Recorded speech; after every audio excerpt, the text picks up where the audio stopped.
Kalau saya nggak salah Bapak mualaf ya, dan pendeta kah dulu saya nggak tahu. Itu hanya menekankan satu, yaitu otaknya sama dengan otak kerbau.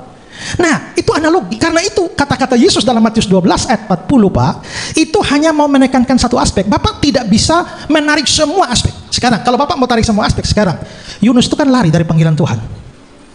Ya kan? Nah, apakah Bapak percaya bahwa Yesus juga sedang lari dari panggilan Tuhan? Saya ingin tanyakan Matius pasal 12 ayat 40. Sebab seperti Yunus tinggal di perut ikan 3 hari 3 malam, demikian juga anak manusia akan tinggal di rahim bumi 3 hari 3 malam. Kalau Yunus hidup, berarti juga Yesus hidup.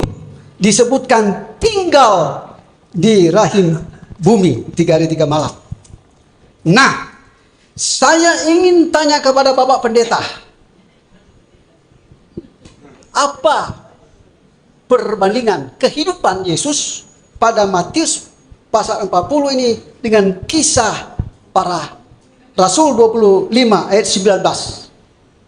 Di situ disebutkan bagian B, sedangkan Paulus katakan dengan pasti bahwa dia hidup.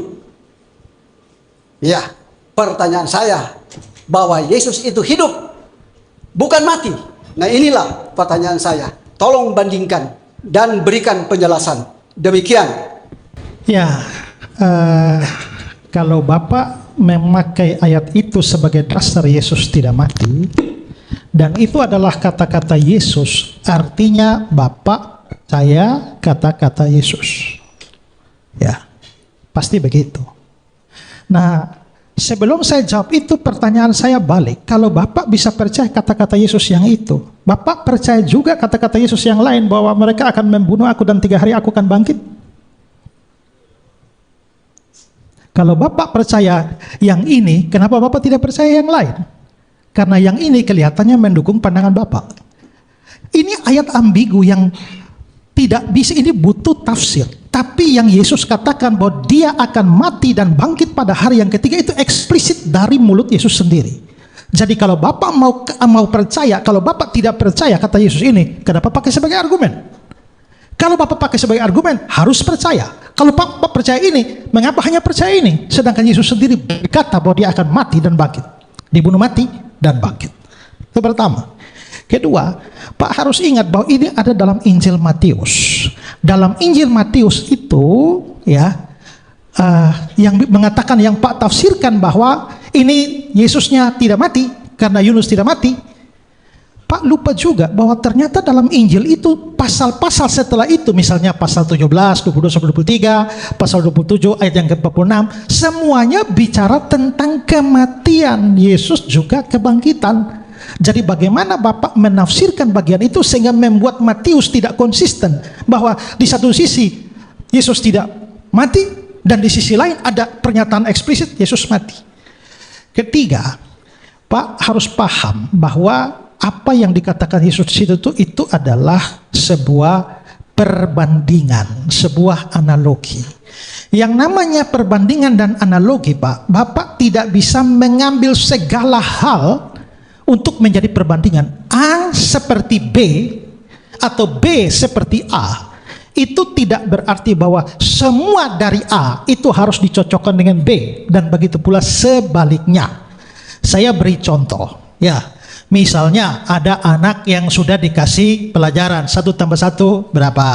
2 ya? Diwet 3. Salah. 1 tambah 1 2 bukan 3. Ulang. 1 tambah 1 berapa? 3. 2 bukan 3. 1 tambah 1 5. Lalu saya marah. Saya bilang, kamu ini kayak kerbau saja.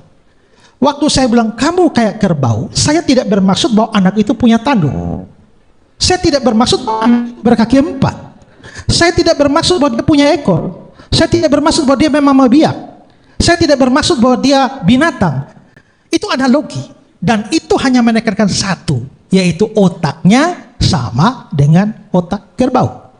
Nah, itu analogi. Karena itu kata-kata Yesus dalam Matius 12 ayat 40, Pak, itu hanya mau menekankan satu aspek. Bapak tidak bisa menarik semua aspek. Sekarang, kalau Bapak mau tarik semua aspek sekarang, Yunus itu kan lari dari panggilan Tuhan. Ya kan? Nah, apakah Bapak percaya bahwa Yesus juga sedang lari dari panggilan Tuhan? Ya. Lalu Yunus berada di dalam pangkuan, di dalam perut ikan, dan pada akhirnya dia bertobat, lalu diutus kembali. Apakah Bapak juga percaya bahwa Yesus pada akhirnya bertobat? Nah, itu menunjukkan bahwa paralel antara Yesus dan Yunus tidak boleh dalam segala hal. Kalau begitu, paralelnya dalam bidang apa? Nah, sama seperti Yunus dalam perut ikan, demikianlah anak manusia ada di dalam rahim bumi. Nah, dari situ kita bisa melihat bahwa rahim bumi itu Bapak mesti paham istilah orang Yahudi. Rahim bumi yang dimaksudkan dalam terminologi orang Yahudi itu tidak lain dari istilah mati.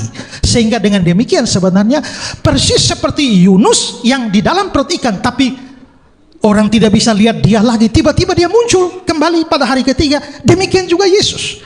Nah, soal Yunus tidak mati dan Yesus, kalau Yunus tidak mati lalu Bapak memaksakan bahwa kalau begitu Yesus harus tidak mati, Bapak gagal memahami analogi dan paralelisme yang dibangun di sana. Nah, itu soal logika, dan memang salah satu teknik hermeneutics itu adalah penafsiran analogi dan paralelisme ini. Kalau saya nggak salah Bapak mualaf ya, dan pendeta kah? Dulu saya nggak tahu. Kalau Bapak pendeta, apakah pernah sekolah? Dan kalau pernah sekolah, mestinya Bapak belajar namanya hermeneutika. Dan hermeneutika itu salah satunya adalah soal tafsir. Tafsir Mazmur dengan tafsir puisi beda. Tafsir surat-surat dengan tafsir narasi beda. Tafsir perumpamaan dengan alegori dan juga paralelisme semacam ini beda. Karena itulah menurut saya Bapak gagal memahami hermeneutics Alkitab khusus bagian itu. Ya, begitu aja.